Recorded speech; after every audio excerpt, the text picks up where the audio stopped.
A young waitress from a small town in Oregon vanished during her late-night shift, mysteriously disappearing without a trace.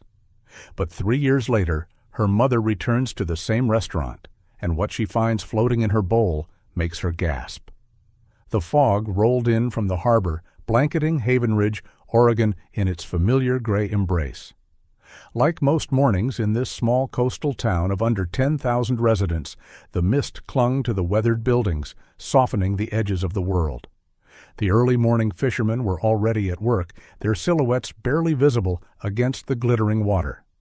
Haven Ridge was known for these foggy morning harbor views as much as for its tightly knit community.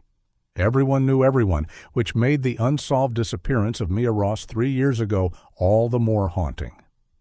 Crossroads. Bistro stood at the edge of the harbor, a converted general store now transformed into one of the town's most upscale dining establishments. Its weathered exterior maintained the charm of the original structure, while the interior boasted elegant table settings, polished wood floors, and an open kitchen that allowed diners to witness the culinary artistry firsthand. At 6:15 a.m., Evelyn Ross sat at a corner table in the still-closed restaurant. Golden sunlight was just beginning to creep through the wooden blinds, casting long shadows across the floor.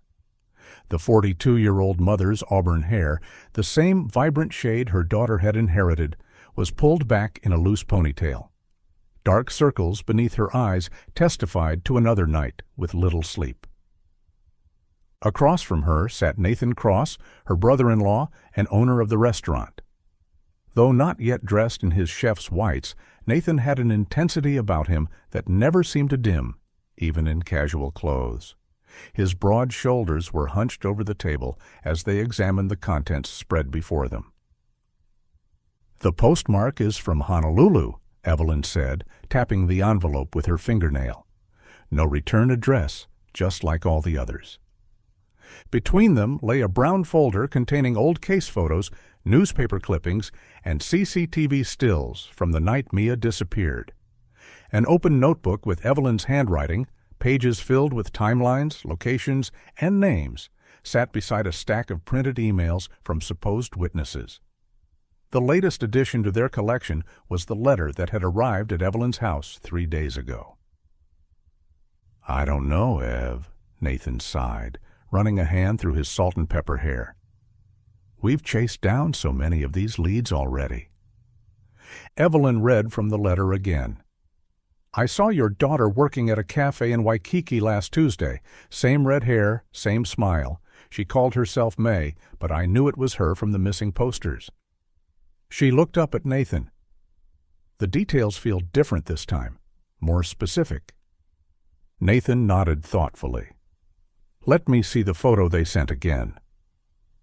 Evelyn slid a blurry snapshot across the table. "The quality is terrible, but there's something about the way she's standing." "Could be anyone with red hair," Nathan said gently. "But I agree. It's worth looking into." Evelyn appreciated his caution. Since Mia had vanished during her late-night shift at Nathan's restaurant 3 years ago, he had been Evelyn's rock. The official investigation had determined that Mia had left the restaurant after her shift ended, confirmed by both Nathan's testimony and a nearby CCTV camera that captured her walking out the front door at 2:17 a.m. But what happened after that remained a mystery that had consumed Evelyn's every waking moment. "If you decide to go to Hawaii, I'm coming with you," Nathan said firmly. "It's too dangerous for you to go alone." "Thank you," Evelyn said, squeezing his hand. "I'll think about it more today. I just can't ignore any possibility, no matter how small." The kitchen door swung open, and the morning staff began arriving. Cooks in white jackets nodded respectfully to Evelyn and Nathan as they began their prep work, the rhythmic sound of chopping soon filling the air. "I should let you get to work," Evelyn said, beginning to gather the documents. "No, stay," Nathan insisted.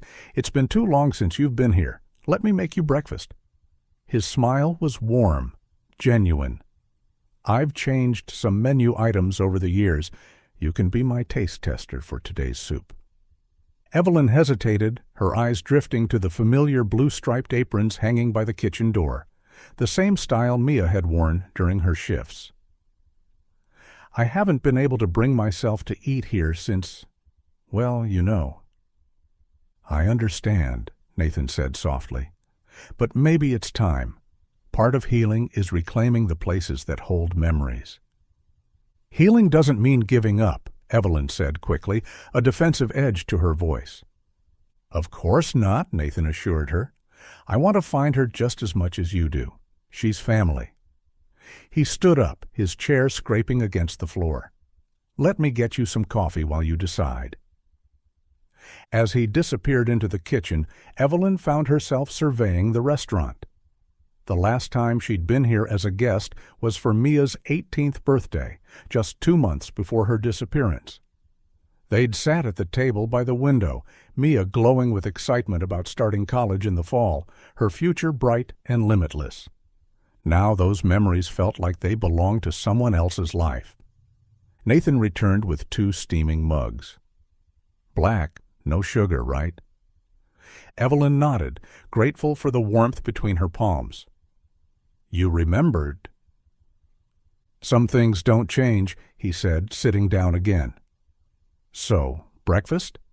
"The chef's making a special albondiga soup today, green broth instead of red base, with meatballs that have been simmering for 8 hours."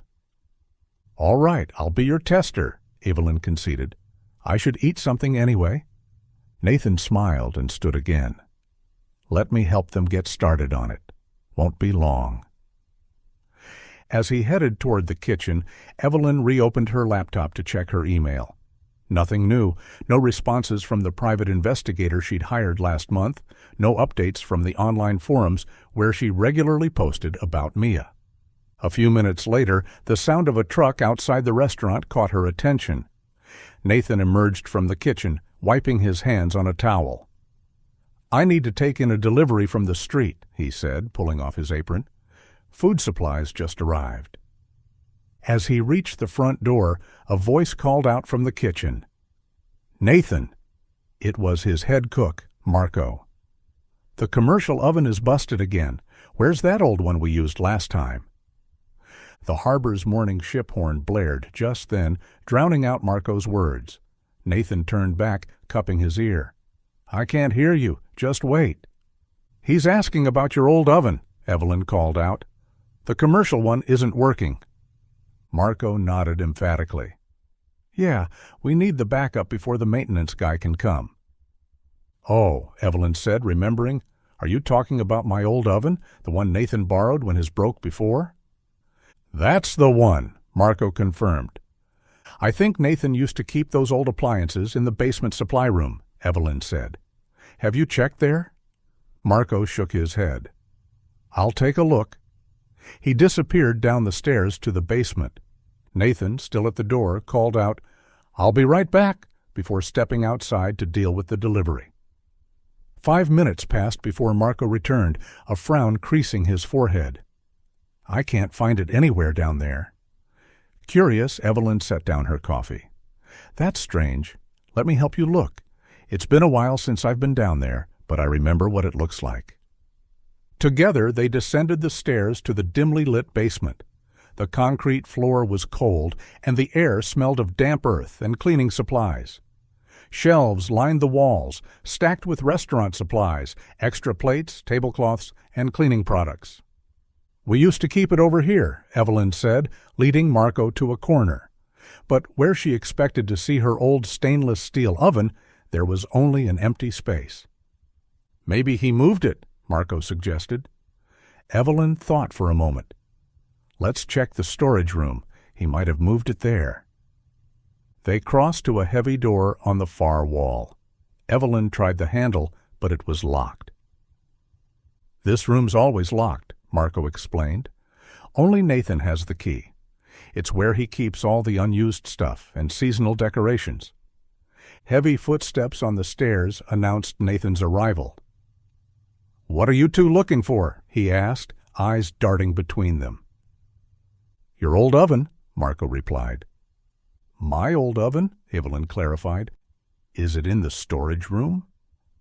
Nathan ran a hand through his hair, his expression unreadable. "Actually, I can't remember where I put that thing. Might be in there, might be at my house." He patted his pockets. "And I don't have the key with me today. Left it at home." Evelyn found it odd that Nathan couldn't remember where he'd placed something as substantial as an oven, but she didn't press the issue. After all, it had been years since she'd seen it herself. "Let's head back upstairs and talk," Nathan suggested, "and we should get your breakfast going too." Back in the restaurant's main dining area, Marco turned to Nathan with a concerned expression. "So what should we do about the oven?" "We're 6 months past the maintenance date on the commercial one, and now it's completely dead." "We'll figure something out," Nathan said dismissively. Evelyn, sensing his frustration, offered, "I don't mind fetching the key from your house, Nathan. If you're needed in the kitchen, just tell me where you keep it, and I'll get it for you." Nathan's reaction was immediate and firm. No need for that. I'll walk home and get it myself. It's only 3 blocks from here." He turned to Marco. "In the meantime, prepare Evelyn's breakfast. Don't wait for me." As Nathan hurried out the door, Evelyn returned to her table and reopened her laptop. She clicked through photographs of Mia, searching for any details she might have missed in the thousands of times she'd examined them before. Each image was a reminder of what had been stolen: Mia's graduation day, her dance recitals, candid moments of laughter captured in the family kitchen. About 10 minutes later, a young waitress approached with a laden tray. She had the same blue-striped apron that Mia used to wear, and for a painful moment, Evelyn's heart skipped a beat at the familiar sight. "Good morning, ma'am," the waitress said brightly. "I have your breakfast here." She set down a complete meal with practiced efficiency. "Today we have our special green broth albondiga soup. The broth has been simmering for 8 hours. Alongside that is our fish of the day, broiled locally caught halibut that Chef Marco purchased from the harbor market this morning. And to complete your meal, egg toast with herb butter." "Thank you," Evelyn said, forcing a smile despite the ache in her chest. She started with the toast, savoring the crunch and the rich, buttery flavor. The fish was perfectly cooked, flaking apart at the touch of her fork. Finally, she turned to the soup, admiring the vibrant green color flecked with herbs. The first spoonful was flavorful: garlic, cilantro, and the rich taste of slow-cooked broth. She took another spoonful, this time dipping deeper to capture one of the meatballs from the bottom of the bowl.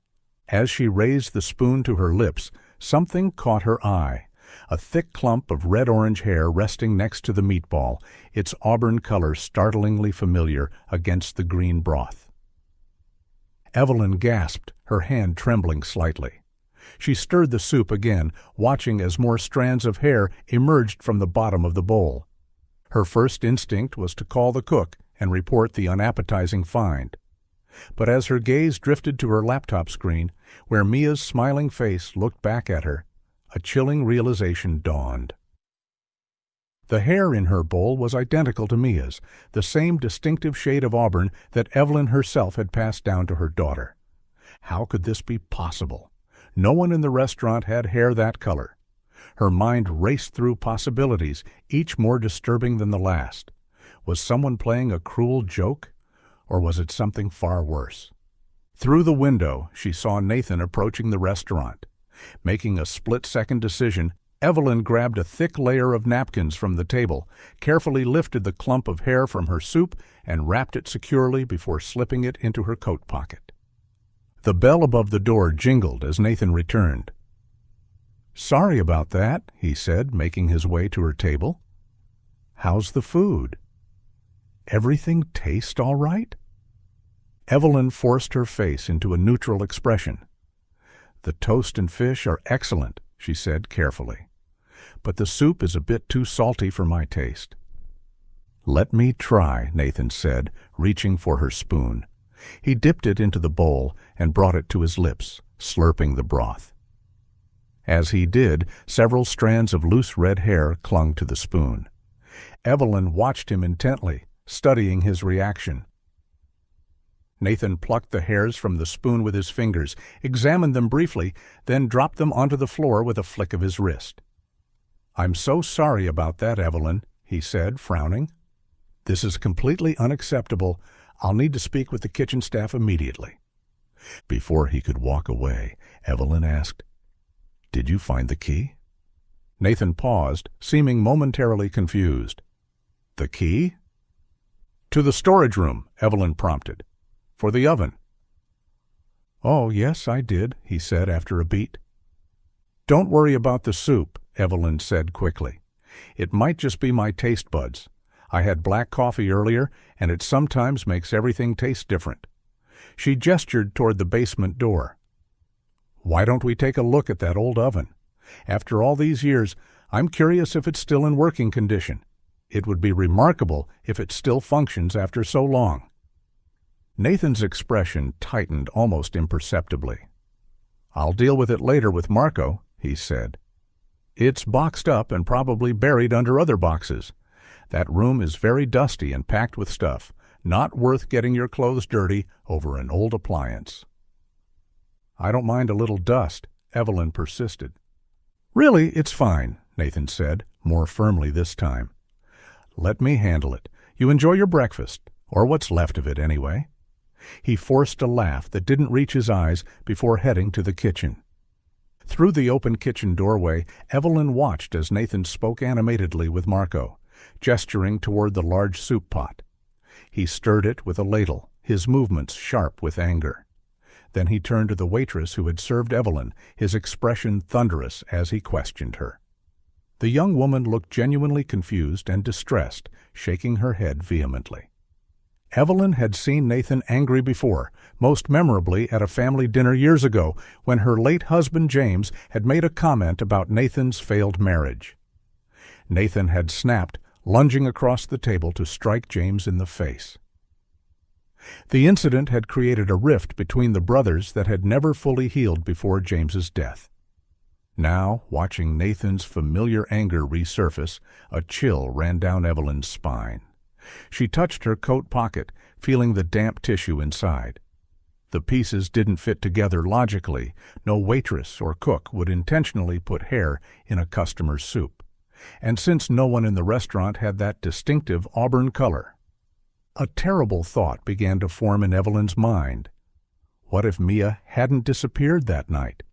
What if she had never left the restaurant at all? Could she somehow be here, hidden away in that locked storage room that Nathan so clearly didn't want anyone to enter? It seemed impossible, absurd even. And yet the hair in her soup was undeniably real. Evelyn's heart pounded as she sat frozen in her chair, trying to process the implications of what she'd found. If her suspicions were correct, every minute she spent sitting here was another minute her daughter remained in danger. But if she was wrong, she risked destroying her relationship with Nathan, the only family she had left who still actively helped her search for Mia. Through the kitchen window, she could see Nathan still berating his staff, his back to her. Evelyn's hands trembled as she quickly gathered her laptop and documents from the dining table. She needed to get to the police station immediately, but calling ahead would be useless. Who would believe such a bizarre story over the phone? She needed to show them the evidence in person. Just as she slipped the last folder into her bag, Nathan emerged from the kitchen. "You're leaving?" he asked, surprise evident in his voice. "Yes, I need to get home," Evelyn replied, trying to keep her voice steady. "So soon? You've hardly touched your breakfast." Nathan gestured to the mostly full plate of fish and half-eaten toast. "I just remembered I need to get ready for work," Evelyn improvised, avoiding his gaze as she zipped her bag closed. Nathan frowned. "This is Sunday, Evelyn. You don't work on Sundays." "Oh?" Evelyn faltered, mentally cursing her carelessness. "Right. So silly of me. I'm getting old and forgetful," she said with a forced laugh. "Actually, I promised to go to church with my friend Caroline. She's been suggesting it for months, said it might help me deal with the loss." The lie tasted bitter on her tongue, but she plastered on a smile. "Church?" Nathan repeated, sounding skeptical. "That's new." Yes, well, I'm trying new things. Evelyn slung her bag over her shoulder and stepped toward the door. Thank you for breakfast. I'll call you later about that Hawaii lead. Before Nathan could respond, she moved forward and gave him a quick, awkward hug, something she never normally did. I'll see you soon, she said, already pulling away and walking briskly to the exit. Evelyn, wait, Nathan called, following her. I'm sorry about the soup. I hope it didn't ruin your appetite. Lucky it was just me. Don't worry about it, she responded, without turning back, reaching for the door handle. Yeah, right, Nathan said with a short laugh. That auburn hair and green soup? Anyone would get thrown off by that. Evelyn froze momentarily, her back still to Nathan. I didn't really look at the hair color, she lied, turning to face him with what she hoped was a casual expression. I just saw something in my soup and lost my appetite. Nathan studied her face, and for a moment Evelyn feared he could see right through her. Are you sure you need to go? He asked quietly. Yes, absolutely. I'm already running late. She stepped outside into the morning air, feeling his eyes on her back as she hurried to her car. Once inside the vehicle, she allowed herself a deep, shaky breath before starting the engine. In her rearview mirror, she could see Nathan still standing in the doorway of the restaurant, watching her. She waved, forcing a smile, then pulled away from the curb. The town was quiet at 7 a.m. on a Sunday, most residents either still asleep or preparing for church services. Evelyn drove well under the speed limit, afraid that her shaking hands might cause an accident if she went any faster. Her mind raced with possibilities, each more horrifying than the last. Could Nathan, the man who had stood by her side during the worst years of her life, who had helped organize search parties and put up posters, really have been responsible for Mia's disappearance? It seemed impossible, and yet the hair in her soup and Nathan's strange behavior about the storage room painted a disturbing picture. When she reached the police station, Evelyn parked haphazardly and rushed inside, clutching her coat pocket where the damp tissue still held the clump of hair. I need to speak with Detective Morgan, she told the officer at the front desk. It's about my daughter's case, Mia Ross. The officer, a young man Evelyn didn't recognize, checked his computer. Detective Morgan isn't in yet, ma'am. Can I help you with something? Please, it's urgent, Evelyn insisted. I have new evidence.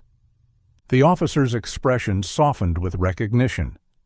Everyone in Haven Ridge knew about the Ross case.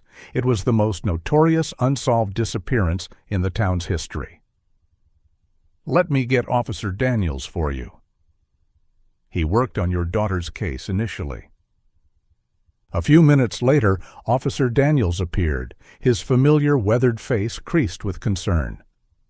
Evelyn, what's going on? Do you have new information about Mia? Yes, she said, pulling the tissue-wrapped hair from her pocket. She carefully unwrapped it on the counter, revealing the damp auburn strands. I found this in my soup at Crossroads Bistro this morning, Nathan's restaurant. It's Mia's hair, I'm sure of it. Daniels looked at the clump of hair, then back at Evelyn with confusion. You found this in your soup? Yes, and I think Nathan, my brother-in-law, has been keeping Mia locked in the storage room at his restaurant all this time. The words sounded absurd even to her own ears, but Evelyn pressed on. He wouldn't let me see inside the room, kept making excuses about not having the key. And when I mentioned the hair in my soup, he became very nervous. Daniels exchanged a glance with the younger officer, whose expression remained carefully neutral. Evelyn, Daniels began gently, if what you're suggesting is true, if your daughter is being held in that storage room, how would her hair end up in your soup? I don't know exactly, Evelyn admitted, but no one in that restaurant has hair this color. It has to be Mia's. Another officer had joined them, listening to the exchange. He leaned over and whispered something to Daniels, who nodded slightly. Evelyn, Daniels said, his tone careful, this hair looks very similar to your own. Are you absolutely certain it's not yours? What? No, it's not mine, she insisted, anger flaring. Do you think I'm making this up? That I put my own hair in soup and brought it here as some kind of joke?" "Of course not," Daniel said quickly. "But you have to understand how this sounds. You're accusing your brother-in-law, a respected business owner who has actively helped search for Mia, of kidnapping and imprisoning your daughter for 3 years. That's an extraordinary claim that requires substantial evidence."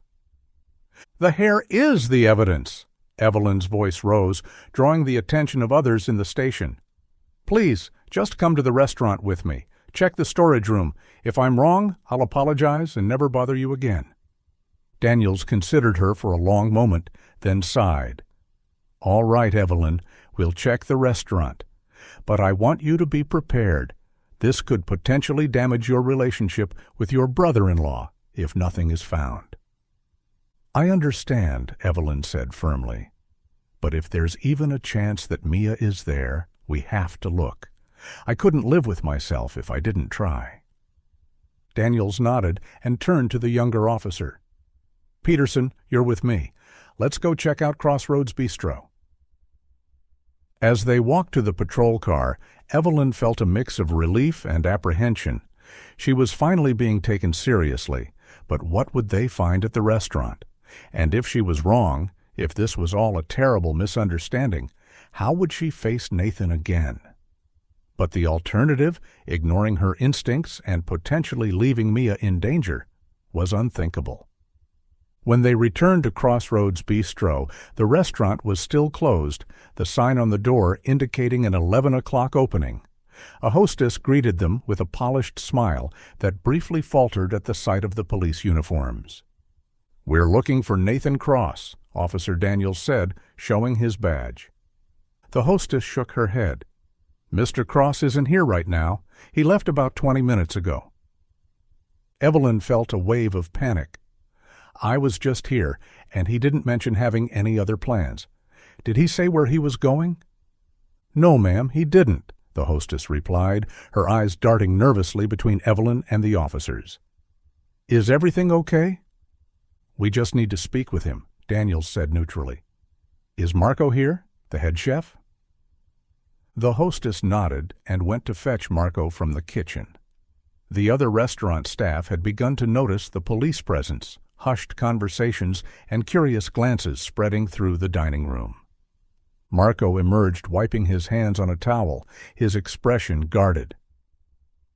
"Officers, can I help you?" "We need to check the premises," Daniels explained. "Specifically, the storage room in the basement. This woman believes her daughter might be being kept there." Shock flickered across Marco's face as he turned to Evelyn. "Ms. Ross, what are you talking about? You were there this morning, with me and Mr. Cross." "Please, just let us check, Marco," Evelyn pleaded. "It's about the hair in the soup. It matches Mia's. Nathan wouldn't open that room earlier. He kept making excuses." Marco hesitated. "Actually, he already unlocked the door, but I think we should call Mr. Cross before doing anything else." "We already tried," Officer Peterson said. "He's not answering his phone." "Maybe he's driving," Marco suggested. "He mentioned needing to pick up some equipment after the oven broke down." Daniels assessed the situation quickly. "We have reason to believe this may be an emergency situation. We're going to need to check that room immediately." Marco nodded reluctantly. "Follow me." They made their way through the crowded restaurant to the basement door, drawing even more attention. Evelyn could feel the stairs burning into her back as she descended the stairs behind the officers. The basement was exactly as she'd seen it earlier that morning, dimly lit and musty. Marco led them to the storage room door, which to Evelyn's surprise now stood slightly ajar. "It's open," she whispered, hope and dread mingling in her chest. Daniels pushed the door fully open and stepped inside, his hand resting on his holster. Peterson followed, while Evelyn and Marco waited in the doorway. The storage room was cluttered with boxes, old equipment, and seasonal decorations, exactly as Nathan had described. Dust covered most surfaces, undisturbed except for a few recent footprints. There was no sign of anyone living there, no evidence of habitation whatsoever. "There's nothing here," Peterson said after a thorough check. "No one's been kept in this room." Evelyn pushed past them, her eyes frantically scanning every corner. "That can't be right," she insisted, moving boxes aside. "He must have moved her. Check for hidden doors or compartments." The officers exchanged looks, but humored her, checking the walls and floor for any signs of concealment. After several minutes, they found nothing. "Evelyn," Daniels said gently, "there's no one here?" She stood in the center of the dusty room, disbelief and confusion washing over her. But the hair and Nathan's behavior, it all pointed to— "Let's go back upstairs," Daniel suggested, placing a hand on her shoulder. "We need to talk to the staff." Back in the main restaurant, now buzzing with whispers about the police presence, Daniels gathered the available employees. "Did anyone see Mr. Cross bring a young woman through here today, or take someone down to the basement?" The waitstaff and kitchen employees all shook their heads, looking bewildered by the question. "What about the old oven?" Evelyn asked Marco suddenly. "Did Nathan find it?" "Yes," Marco confirmed. "He opened the storage room and got the oven for me, but it wasn't working anymore. He went out to buy an emergency replacement and to call for maintenance to fix our commercial one." "Did you see him open the storage room?" Daniels asked. Marco shook his head. "No, I was in the kitchen. He just brought me the oven, and we tried it out, and it was broken." "But you didn't see a young woman pass by? Someone with auburn hair like Miss Ross here?" Peterson pressed. "No, sir," Marco said firmly. "I didn't see anyone like that." The questioning continued with the other staff members, all of whom gave the same answer. No one had seen Nathan with a young woman, and no one had seen anyone who matched Mia's description. Daniels pulled Evelyn aside, his expression sympathetic but firm. "Evelyn, there's nothing here. No evidence to suggest your daughter was ever kept in that storage room." "But the hair?" "Could have fallen into the soup any number of ways," Daniels finished for her. "Maybe it was yours. Maybe it came from someone who prepared the food. Maybe it was even planted by someone playing a cruel joke. But there's nothing here that would justify us continuing this investigation." Evelyn felt the ground shifting beneath her feet. "I'm sorry," Daniels continued, lowering his voice. "I know how difficult these past years have been for you, but we can't keep chasing every lead without substantive evidence. And I have to warn you, making accusations like this against your brother-in-law could have serious consequences if they're unfounded." The implied threat was clear. Stop pursuing this or risk legal action. "I know what I saw," Evelyn said weakly, but doubt had begun to creep in. "I just thought—" "I understand," Daniels said, his tone softening. "But for now, I think it's best if you go home and get some rest. We'll keep your daughter's case open, as always, and follow up on any credible leads that come in." As the officers prepared to leave, Evelyn remained rooted to the spot, watching the restaurant return to its normal Sunday routine. The waitresses in their blue-striped aprons, the same aprons Mia had worn, moved efficiently between tables. The cooks called out for preparations in the kitchen. Everything seemed so normal, so ordinary. And yet something still felt wrong. The hair in her soup, Nathan's odd behavior, his immediate absence. These weren't things she could easily dismiss. After the police left, Evelyn found herself alone in the dining area, ignored by the busy staff who clearly viewed her with a mixture of pity and suspicion after the scene she'd caused. Defeated but not deterred, Evelyn made her way back to the basement.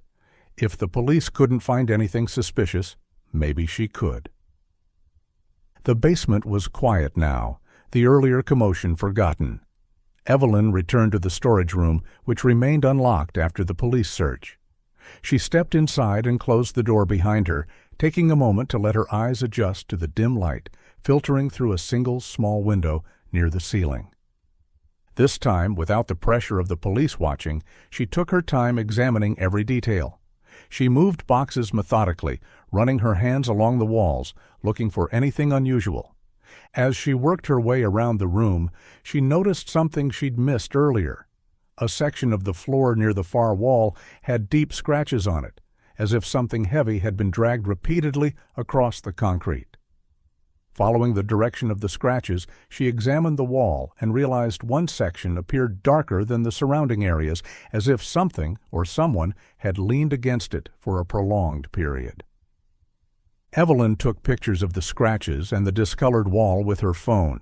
It wasn't definitive evidence, but it was something concrete to support her suspicions.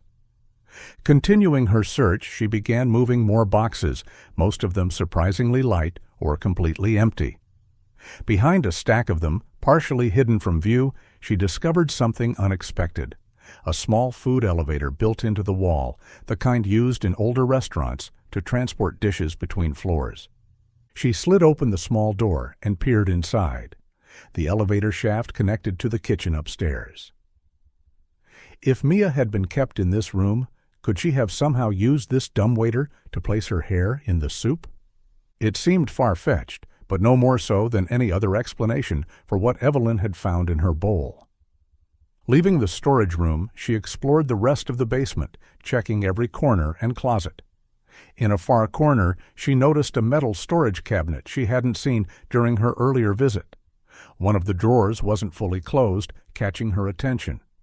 Cautiously, she pulled it open and froze at what she found: an empty gun box. The foam interior was molded to hold a handgun, which was currently missing. This discovery sent a chill down Evelyn's spine. Why would Nathan keep a gun in the restaurant basement, and more importantly, where was it now? The pieces were starting to fit together in a horrifying way. If Nathan had been keeping Mia prisoner and realized Evelyn was growing suspicious, he might have moved her and taken the gun with him. With renewed urgency, Evelyn rushed back upstairs, clutching the empty gun box. She needed to confront the staff again, and this time she had physical evidence to support her concerns. Evelyn called out to Marco and the other staff members, her voice rising above the dining room chatter. "Everyone, please, I need your attention." The restaurant fell silent, staff turning to stare at the distraught woman holding an empty gun box. "I found this in the basement," Evelyn said, her voice shaking. "Nathan has a gun, and I believe my daughter is in danger. Please, if anyone saw anything this morning, anything at all, you need to tell me now." The silence stretched uncomfortably until Marco stepped forward again. "Ms. Ross, as we've already said, no one saw him with a woman. The police have asked you to leave, and now you're interfering with our work. The restaurant opens in just a few hours." "Not until someone tells me the truth," Evelyn insisted, tears streaming down her face. "My daughter's hair was in that soup. I know it was hers. She could be in that room for years, and now Nathan has moved her, and he has a gun." The staff began whispering among themselves. Marco moved closer, reaching for the gun box, but Evelyn pulled it away. "Please," she begged, looking at each staff member's face. "If you know something, anything, tell me now. She could be dying." The silence was broken by a small movement from the corner of the room. A young woman Evelyn hadn't noticed before stepped forward, a kitchen hand with a dish towel in her hands. She made a series of quick gestures with her hands, her expression solemn. "Michelle's trying to tell you something," one of the waitresses said, moving to the young woman's side. "She's mute, but she works in our kitchen washing dishes." Michelle signed again, more deliberately this time. "She says," the waitress translated, her voice faltering, "she says she saw Nathan take a woman out of the room this morning. He rolled her underneath the basement floor. Michelle was checking the water pump because the pressure dropped while she was washing dishes. Nathan never saw her." A collective gasp went through the room. Michelle continued signing, her hands moving rapidly now.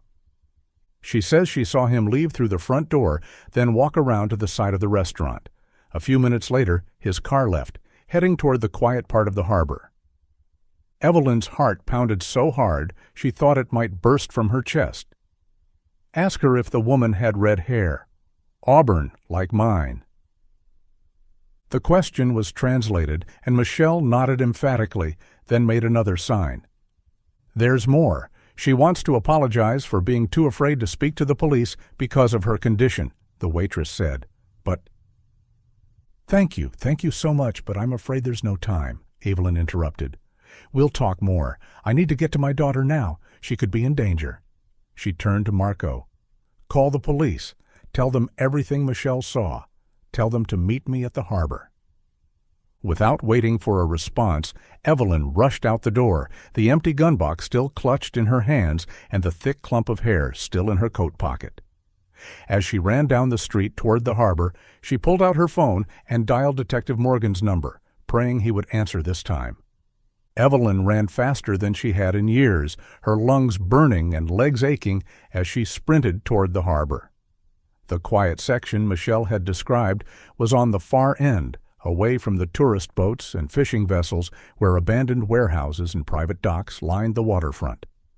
With her phone pressed to her ear, she gasped out the situation to Detective Morgan as she ran. "He has her, took her from the restaurant, heading to the quiet part of the harbor. He has a gun." "Evelyn, slow down," Morgan's voice came through the speaker. "Who has who? What gun?" "Nathan," she cried. "He has Mia. A witness saw him take her from the restaurant this morning. Please, send everyone you can to the harbor." "Stay where you are," Morgan instructed firmly. "I'll gather a team and meet you. Do not approach Nathan if you see him. He could be dangerous." "I can't wait," Evelyn panted. "He might kill her." Before Morgan could respond, Evelyn ended the call and pushed herself to run faster, ignoring the pain shooting through her body. As she approached the harbor, the sounds of seagulls and distant boat engines filled the air. The fog had lifted, revealing a clear blue sky that seemed to mock the darkness of the situation unfolding beneath it. Evelyn slowed to catch her breath, scanning the area for any sign of Nathan or his car. The quiet section of the harbor was deserted at this hour, most of the warehouses shut down for the weekend. Then she spotted it. Nathan's black sedan parked at a curb near one of the private docks. Her heart hammering, Evelyn crept closer, staying hidden behind stacked crates and equipment. She searched for any sign of movement on the nearby dock, but saw nothing. Had she arrived too late? Had Nathan already? She couldn't finish the thought. Refusing to believe the worst, Evelyn moved toward the car, using whatever cover she could find. As she approached, movement caught her eye. Nathan walking alone from the direction of the dock back toward his car. He was alone. A noticeable bulge at his waist looked unmistakably like a gun. Without thinking, Evelyn stepped into his path. "Where is she?" she demanded, her voice strong despite her fear. Nathan froze, genuine surprise registering on his face before it was quickly replaced with confusion. "Evelyn, what are you doing here?" "Don't pretend," she said, stepping closer. "I know everything. Your staff told me they saw you take her from the restaurant this morning. Where is my daughter?"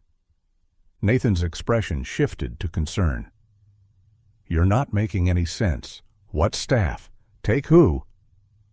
"Stop lying!" Evelyn shouted, her patience snapping. "Michelle saw you. She told everyone what you did. The police are on their way right now."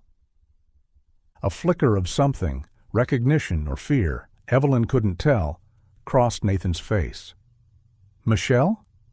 The mute girl?" He shook his head slowly. "Evelyn, you're not well. This obsession with finding Mia has gone too far. Let me call someone for you." "Don't you dare!" Evelyn pushed him hard, surprising both of them with her strength. "I know you kidnapped her. I know you've been keeping her in that storage room. Where is she now? What have you done with her?" Nathan stumbled back a step, his demeanor changing completely. The mask of concern fell away, replaced by cold calculation. "It's too late now," he said, his voice eerily calm. "I gave her plenty of time to love me, but she never did. So it's the ocean for her." The words hit Evelyn like a physical blow. "No," she whispered, horror washing over her. "You can't have—" I protected her, Nathan continued, as if explaining something simple to a child.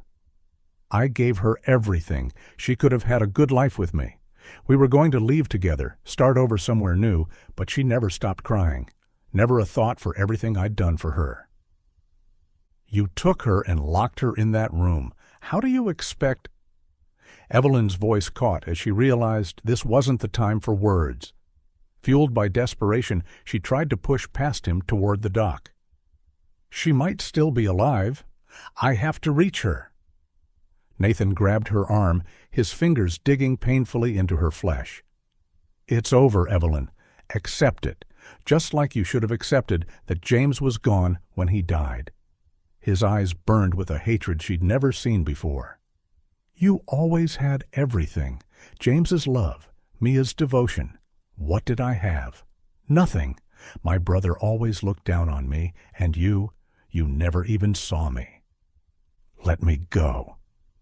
Evelyn struggled against his grip, tears streaming down her face. Please, Nathan, she's your niece. She was supposed to be more than that, he snarled, his grip tightening. Don't make me draw my gun. I don't like having to use it. The sound of an approaching car broke through their struggle. Nathan's head snapped up, momentarily distracted. Evelyn seized the opportunity, twisting free from his grasp and bolting toward the dock. Behind her, she heard car doors slam and shouts. The restaurant staff had arrived, followed closely by another vehicle that Evelyn desperately hoped contained the police. She didn't look back, focusing only on reaching the end of the dock where she could see something in the water, a dark shape just below the surface. Time seemed to slow as Evelyn reached the edge. Without hesitation, she kicked off her shoes and jumped into the cold harbor waters. The shock of the temperature knocked the breath from her lungs, but she forced herself to open her eyes in the murky water.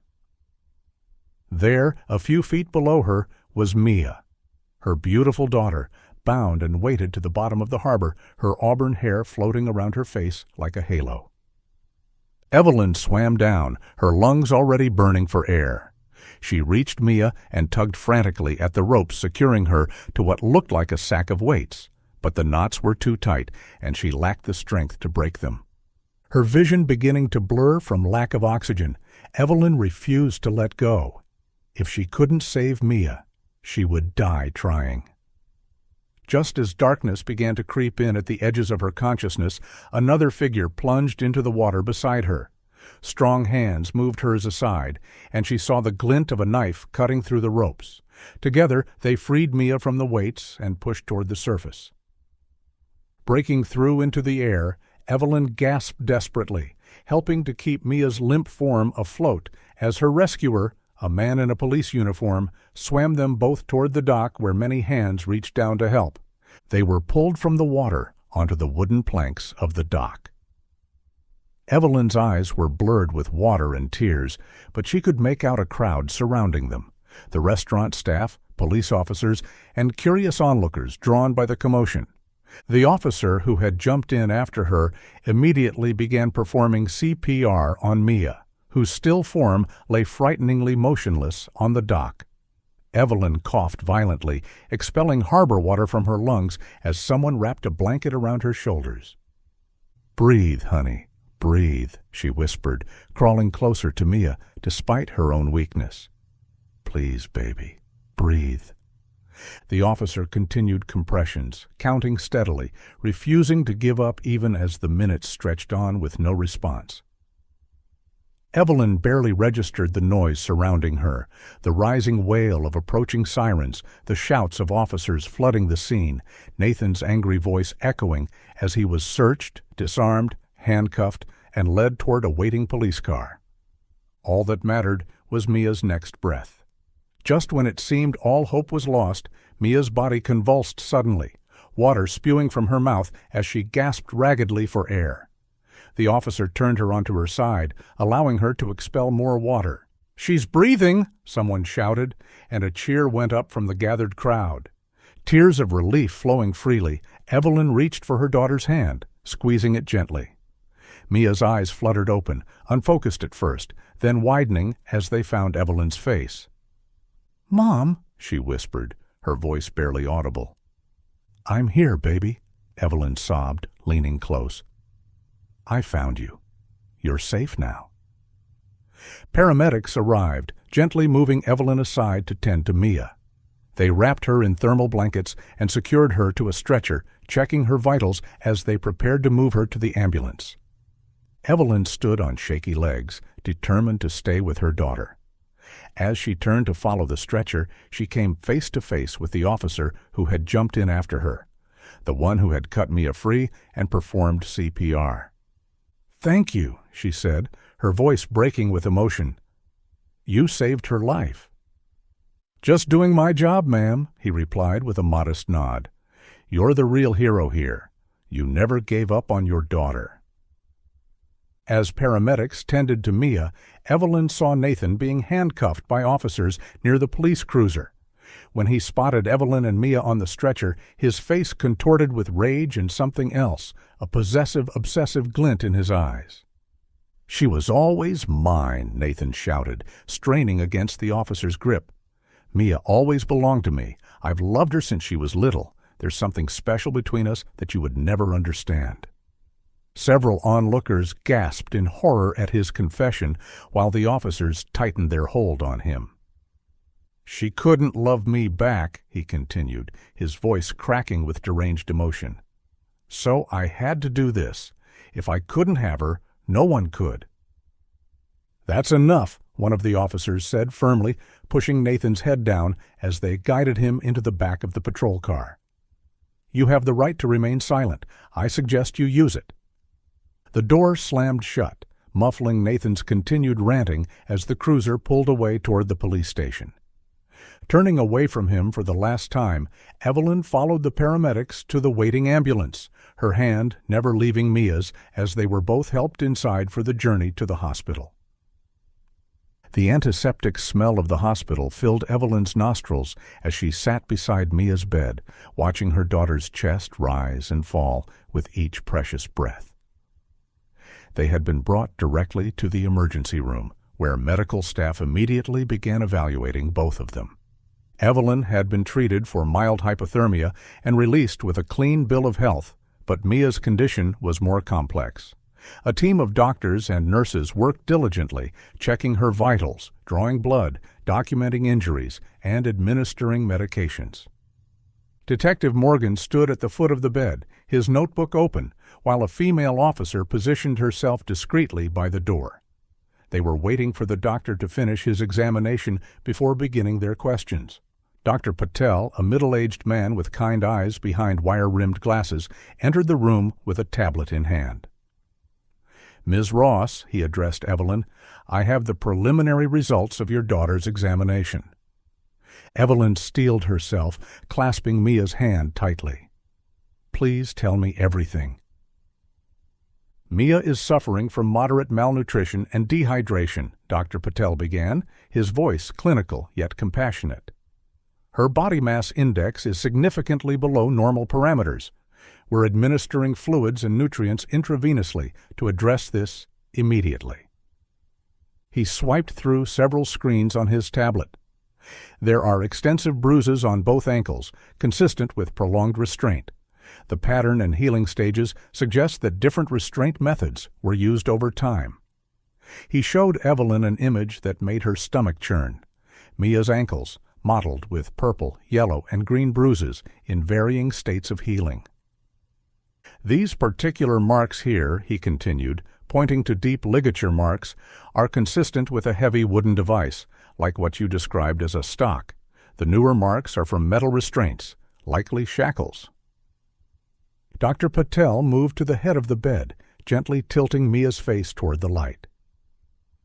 "We've also documented tearing and scarring around the lips and corners of the mouth, consistent with frequent gagging." Evelyn choked back a sob.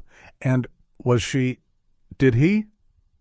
Understanding the unasked question, "Doctor." Patel shook his head. "We found no evidence of sexual assault. However, blood tests indicate prolonged exposure to sedatives and tranquilizers. In layman's terms, she's been kept in a drugged state for extended periods." "Will she recover?" Evelyn asked, her voice barely above a whisper. Physically, yes, with time and proper care, the doctor assured her. The psychological recovery will be more complex. We've requested a psychiatric evaluation once she's more stable. Mia stirred, her eyes flickering open. She seemed disoriented at first, then focused on Evelyn's face. "Mom," she murmured, "is this real? Are you really here?" "Yes, sweetheart," Evelyn said, tears flowing freely. "I'm here. You're safe now." Mia's gaze drifted to Detective Morgan and the officer by the door. Fear flashed across her face. "It's okay," Evelyn soothed. "They're here to help. They need to ask you some questions when you're ready. About Uncle Nathan." Detective Morgan stepped forward. "Hello, Mia. I'm Detective Morgan. I've been working on your case since you disappeared. We can wait if you're not feeling up to talking yet." "No," Mia said, her voice stronger than expected. "I want to tell you everything. I want him locked away forever." Morgan nodded and pulled up a chair. "Take your time. Start wherever you feel comfortable." Mia took a deep breath. "I was kept in the storage room at the restaurant. Uncle Nathan used a wooden stock to restrain both my ankles. I couldn't move more than a few feet in any direction." Her voice was flat, detached, as if she were describing something that had happened to someone else. "Just last week, he moved the wooden stock because the bruises around my ankles were getting worse. He said he didn't want me to get an infection that would complicate things. So he replaced it with leather shackles instead." Evelyn remembered the scratches she'd seen on the floor. "I noticed marks on the floor of that room," she said quietly. "That must have been from the wooden stock." "Yes," Mia confirmed, "and I leaned against the same spot on the wall for hours every day." "That's probably why it looked darker there," Evelyn added, and Mia nodded. Morgan made notes. "How did you manage to put your hair in your mother's soup?" A hint of pride crossed Mia's face. "Since he switched to the shackles, I'd been trying to pick the lock using tools I found in the room. When I heard Mom's voice this morning, I knew it might be my only chance. I managed to break the lock with a screwdriver I'd hidden." She closed her eyes, recalling the details. "There's a food elevator in the wall. It goes up to the kitchen. I climbed inside and pulled the rope to signal upstairs. When someone opened it, I saw a woman." "It was Michelle, the dishwasher," Evelyn said. Mia swallowed hard. "I grabbed a knife from the counter, cut off some of my hair, and pointed to a bowl of soup sitting there. She understood immediately and helped me, then sent me back down. I was afraid she might tell Nathan, but I was desperate." "She didn't tell him," Evelyn assured her. "She was the one who eventually told us where to find you." Relief washed over Mia's face.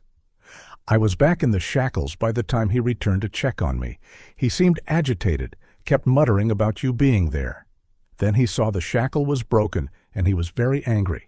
He grabbed the gun and told me we were leaving, that it wasn't safe anymore." "He drugged me before rolling me under the restaurant floor," Mia continued. "There's a crawl space down there. The next thing I remember clearly is being in his car, then at the dock. He kept saying if I couldn't love him, then no one should have me." Detective Morgan's expression remained professional, but his knuckles whitened as he gripped his pen. "What happened during the 3 years he kept you captive?" Mia's eyes glazed slightly. "At first, he told me Mom had too much debt and left, but I knew he was lying. Once he was watching the news in his phone, and I heard the report about my own disappearance. That's when I knew Mom was still looking for me." She paused, gathering strength. "He kept saying we were going to start a new life together far away, that he was saving money for new identities for us both. He complained about the restaurant not making enough money, that it was taking longer than he planned." Evelyn felt sick with rage and grief. "Did you ever suspect before all this that he had these feelings for you?" Mia nodded slowly. "He always paid special attention to me, even when I was younger. He'd bring me gifts, offer to teach me to drive, invite me to the restaurant to learn cooking. I thought he was just being nice because Dad was gone." Her voice broke. "I never imagined he would do something like this." "None of us did," Evelyn whispered. "I'm so sorry I didn't see it. I'm sorry it took me so long to find you." Detective Morgan cleared his throat. "Mia, your testimony is invaluable. We'll need formal statements from both of you, but what you've told us already gives us plenty to work with. Nathan Cross is in custody and won't be getting out any time soon." "What will happen to him?" Mia asked, a tremor in her voice. "He'll face multiple felony charges: kidnapping, false imprisonment, attempted murder, assault. Given the evidence and your testimony, he's looking at life in prison with no possibility of parole." "Good," Mia said simply. A knock at the door interrupted them. A nurse poked her head in. "There are some people here asking to see Mia and Ms. Ross. They say they're from Crossroads Bistro?" Evelyn looked questioningly at Mia, who nodded. "It's okay. I want to see them." The nurse opened the door wider, and several members of the restaurant staff filed in tentatively. Marco led the group, followed by Michelle and two of the waitresses. They carried flowers and a small teddy bear. "We wanted to see how you both were doing," Marco said awkwardly, "and to say how sorry we are. None of us had any idea what was happening." Michelle stepped forward, her hands moving in a flurry of signs. One of the waitresses translated. "She says she knew something was wrong after she saw you in the food elevator this morning. She didn't tell Nathan, she was too afraid, but when your mother came back asking questions, she knew she had to speak up." Michelle signed again, more slowly. "She says she's sorry she didn't discover you sooner." Mia reached out her hand, and Michelle took it, tears streaming down her face. "Thank you for helping me today," Mia said. "You saved my life." Marco cleared his throat. "We've closed the restaurant indefinitely. None of us can bear to work there knowing what happened. We're all looking for new jobs." He hesitated.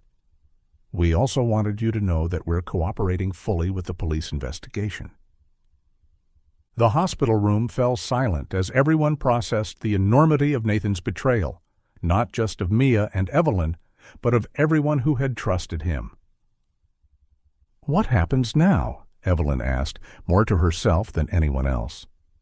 Dr. Patel, who had remained quietly in the background, stepped forward. "Physically, Mia will need time to recover her strength. We'd like to keep her here for at least a week for observation and to begin working with our psychiatric team. After that, outpatient therapy will be essential." Evelyn nodded, already mentally rearranging her life to accommodate Mia's recovery. "Whatever she needs, we'll make it happen." As the visitors filed out, promising to return in the coming days, Evelyn and Mia were left alone. The room was quiet except for the steady beep of the heart monitor and the distant sounds of the hospital. Mia nestled against her mother's shoulder, her breathing gradually slowing as exhaustion overtook her. "I never stopped believing you would find me," she murmured, her eyes drifting closed. "Even when he told me you'd stopped looking." "I never stopped," Evelyn whispered fiercely. "Not for one single day." As Mia slipped into sleep, Evelyn remained awake, watching the rise and fall of her daughter's chest, marveling at the miracle of having her back. The road ahead would be long and difficult. There would be nightmares and therapy sessions, court appearances, and painful memories to process. But they would face it together. After 3 years of searching, of following false leads and enduring crushing disappointments, Evelyn had finally found her daughter, because she refused to give up, because she trusted her instincts, and because she recognized her own daughter's hair in a bowl of soup. Some might call it coincidence or luck. Evelyn knew better. It was love, the unbreakable bond between mother and daughter, that had brought Mia home. And as the first light of dawn crept through the hospital window, Evelyn made a silent promise. Nothing would ever separate them again.